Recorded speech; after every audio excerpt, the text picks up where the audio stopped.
Hello மக்களே, இன்னைக்கு vlogல நான் காலையில எழுந்ததுமே முடி வெட்ட போயிட்டேன். ஆமா மக்களே, சென்னையில இருக்கிற ஆபீஸ்க்கு போயிட்டு பைக்கை கொண்டு வரணும். அதுக்காக தான் முடி வெட்டிட்டு ரெடி ஆகுறேன். அப்புறம் மயிலாடுதுறை பஸ் ஸ்டாண்டு கிளம்பி போயிட்டேன். மழை பெஞ்சிட்டே இருக்கு. எனக்கு பாண்டிச்சேரி வரைக்கும் தான் பஸ் கிடைச்சது. பஸ்ல வேர்க்கடலை வித்துட்டு வந்தவர்கிட்ட ஒரு வேர்க்கடலை பாக்கெட்டை வாங்கிட்டேன். சாப்பிட்டு முடிச்சிட்டு கொஞ்ச நேரம் தூங்கிட்டேன். அப்புறம் கண்டக்டர் பாண்டிச்சேரி வந்ததுன்னு சொல்லி எழுப்பி விட்டாரு. பாண்டிச்சேரி வந்ததும் ஈசிஆர் ரூட்ல போற ஏசி பஸ்ல ஏறிட்டேன். அப்புறம் கொஞ்ச நேரத்துல சோழிங்கநல்லூர் வாட்டர் டேங்க் கொண்டு வந்து விட்டாங்க. அங்க ஒரு ஆட்டோவை பிடிச்சி எல்காட்டை நோக்கி போயிட்டு இருக்கேன். சோழிங்கநல்லூர் எந்த டைம்ல பார்த்தாலும் பரபரப்பாவே இருக்கு.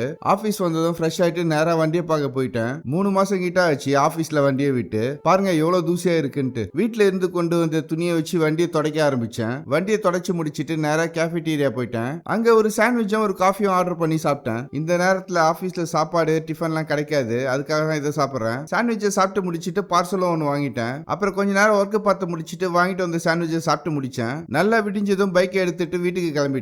வீட்டுக்கு போற வழியில சரியான பசி. பாண்டிச்சேரிக்கு கொஞ்சம் முன்னாடி ஈசிஆர்ல ஒரு ஹோட்டல்ல சாப்பிடலான்ட்டு போனேன். அங்க மீன் குழம்பு சாப்பாடு வச்சாங்க. சும்மா சொல்லக்கூடாது, தரமான சாப்பாடு அது. அந்த மீன் குழம்பு ஆகட்டும், அந்த வறுத்த மீன் எல்லாமே நல்லா இருந்தது. அந்த சாப்பாடை ஒரு புடி பிடிச்சிட்டு வீட்டுக்கு கிளம்பிட்டேன். கொஞ்ச நேரம் டிராவல் பண்ணதுக்கு அப்புறம் எங்க வீட்டுக்கிட்ட கருப்பட்டி காஃபில ஒரு காஃபி குடிச்சேன். காஃபியை குடிச்சு முடிச்சிட்டு வீட்டுக்கு கிளம்பிட்டேன். அவ்வளவுதான் நண்பர்களே. நாளைக்கு நான் அடுத்த vlogல சந்திக்கிறேன். அதுவரை சிரிச்சுட்டே இருங்க, சந்தோஷமா இருங்க.